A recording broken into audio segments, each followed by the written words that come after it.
I was interviewing with this woman named Sandy. She goes, "Why do you want to do makeup here?" I was like, "I don't know who does the makeup here, but I could do makeup circles around them." And she said, "Oh, really? I do the makeup here."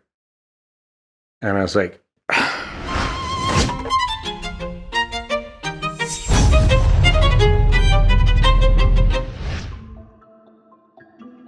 so when I was a kid, I loved horror films so much that I wanted to make monsters. I thought, well, I should be a doctor because Dr. Frankenstein makes monsters. Well, my dad cut in and was like, doctors don't make monsters, makeup artists make monsters. And I was like, wow, revelation. It blew my mind. So I literally just ran to the library and I got all the information I could find in our local Linwood, New Jersey library on the art of makeup and the people who did it, like Lon Chaney. Lon Chaney was an actor in silent film era. He was an actor who did his own makeup. So he created the original Phantom of the Opera, the scary one, not the musical. And he created the Hunchback of Notre Dame and the Vampire for London After Midnight. But he was a character actor. He created hundreds and hundreds of characters for silent films.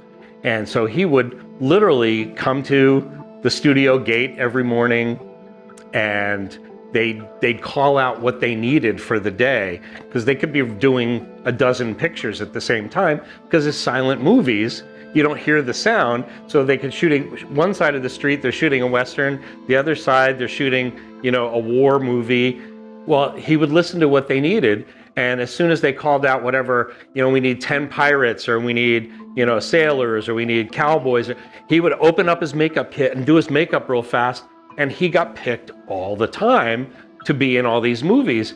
Eventually, of course, they took notice of him and they started giving him bigger roles. And eventually he was one of the biggest stars of the silent era. I was just always at the library collecting as much information as possible on all these iconic people, Jack Pierce, and I discovered Stage Makeup by Richard Corson. It was a textbook. It had all these different kinds of makeups in it, but it featured a makeup by one makeup artist who just really stood out. And it was Dick Smith's makeup for a show called Mark Twain Tonight, where he turned actor Hal Holbrook into Mark Twain and using foam latex prosthetics. And I was just blown away. This is what I want to do. So now I started gathering information on this Dick Smith. I found out he wrote a book called The Do-It-Yourself Monster Makeup Handbook. Well, that became my Bible. I would just read that book every single day. I would go through it and I would try to recreate the makeups in the book. It was written for people like me who didn't have experience. I was able to follow the steps and recreate these makeups. It just really got me into a much higher level than just, me painting my face in the bedroom, In the darkest reaches of the mind, there has never been anything like Brigantine. Alive again, with even more surprises than before. When I was 15, this giant haunted house opened up in my area. The haunted house was called the Brigantine Castle, and it was a 5-story castle that was built just to be a haunted house on an amusement pier. So it was a very sort of summer, amusement kind of thing. And I'm walking through this place and I was like, wow, this is amazing. I have to work here. And I applied for a job. I was interviewing with this woman named Sandy. She goes, "Why do you want to do makeup here?" I was like, well, I went through last summer and, I was thinking to myself, I don't know who does the makeup here, but I could do makeup circles around them. And she said, "Oh, really? I do the makeup here."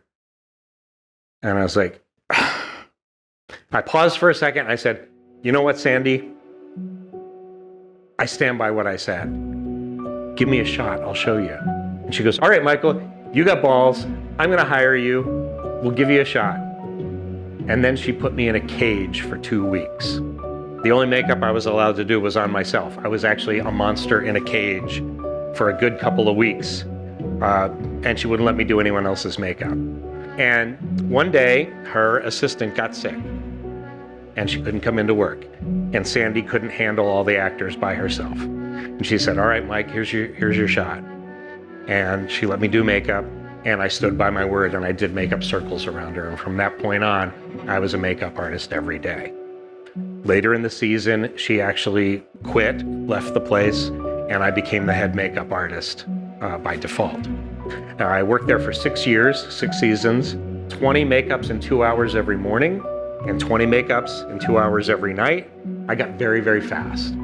That efficiency really helps later on in the film industry, but I felt that I couldn't do any more. I couldn't get any better working at a haunted house. And I always wanted to work on movies. I wanted to come to Hollywood and be a movie makeup artist. Brigantine Castle. It's alive.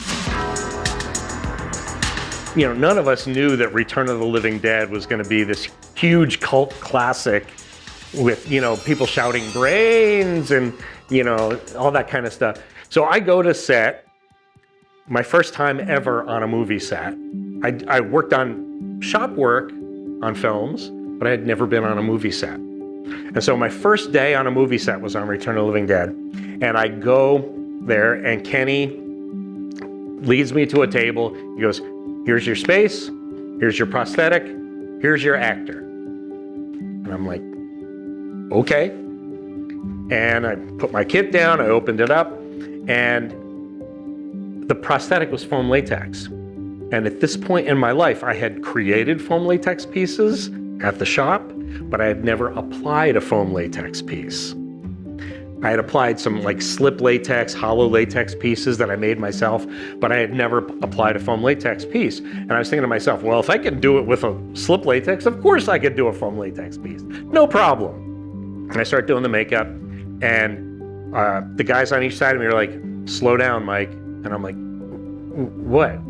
Slow down, you're going too fast, you're making us look bad. And I'm like, guys, this is my pace. This is how I work. I've been in the haunted house business my whole life. Kenny comes over, looks at it, he goes, holy bleep. And I'm like, what?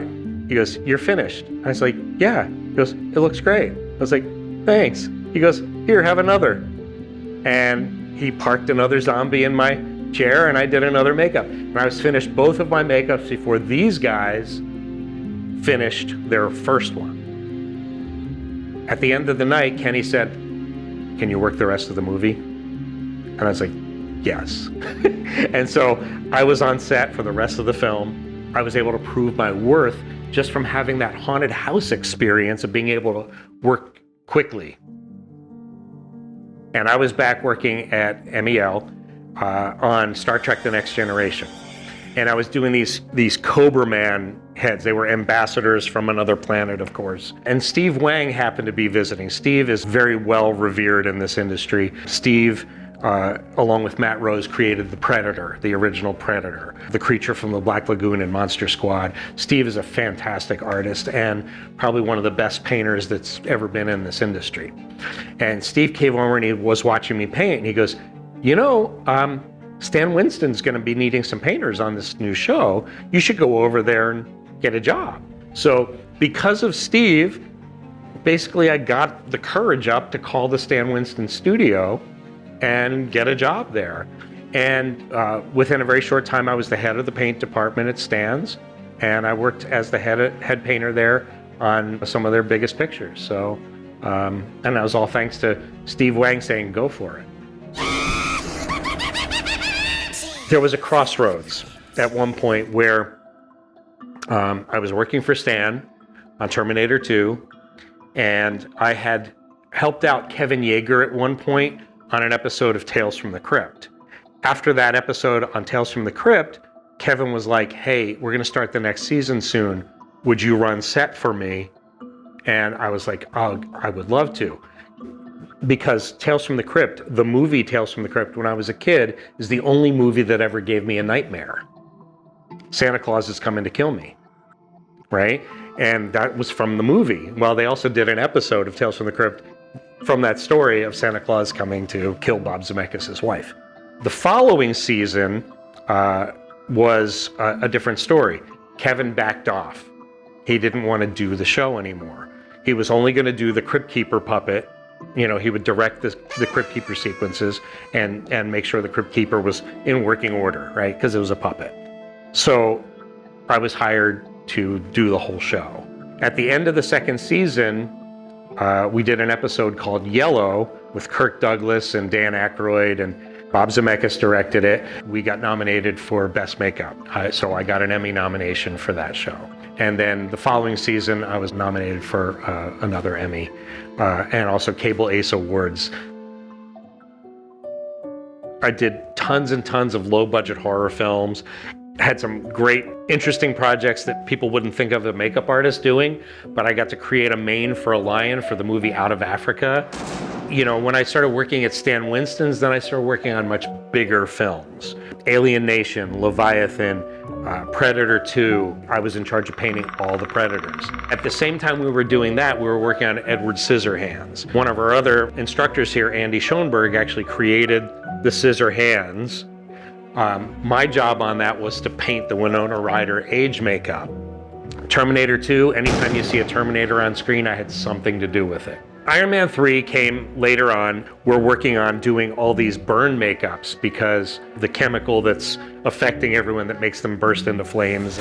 We also had a really cool exploding head to do of actor Ashley Hamilton, George Hamilton's son. So he's the one that explodes at the Chinese theater early in the film. And we created this really beautiful life cast of him with, you know, open mouth, and we sculpted the eyes open, and he looked like he was really in pain and everything. And then production says, oh, we're just gonna do it all digital, don't worry about it, we're not gonna do it. We also did a really cool pair of hands for Robert Downey, because if you recall in the film, he's running down the street handcuffed, and it's actually Robert Downey doing it. So they didn't want, if he fell, he could get hurt. So he had fake arms behind him that were handcuffed, and his real hands were in front of him to break his fall if he were to trip. I started teaching here at CMS in 2011. I taught a little bit in the 80s and I loved it. And then when the opportunity came to teach at Cinema Makeup School, it seemed like the right time for me. I didn't really want to work on set much anymore. I love teaching. I love to see when they get it, when I'm able to communicate to them and demonstrate for them how to do it, and they go, oh, I got it. It's very rewarding to me.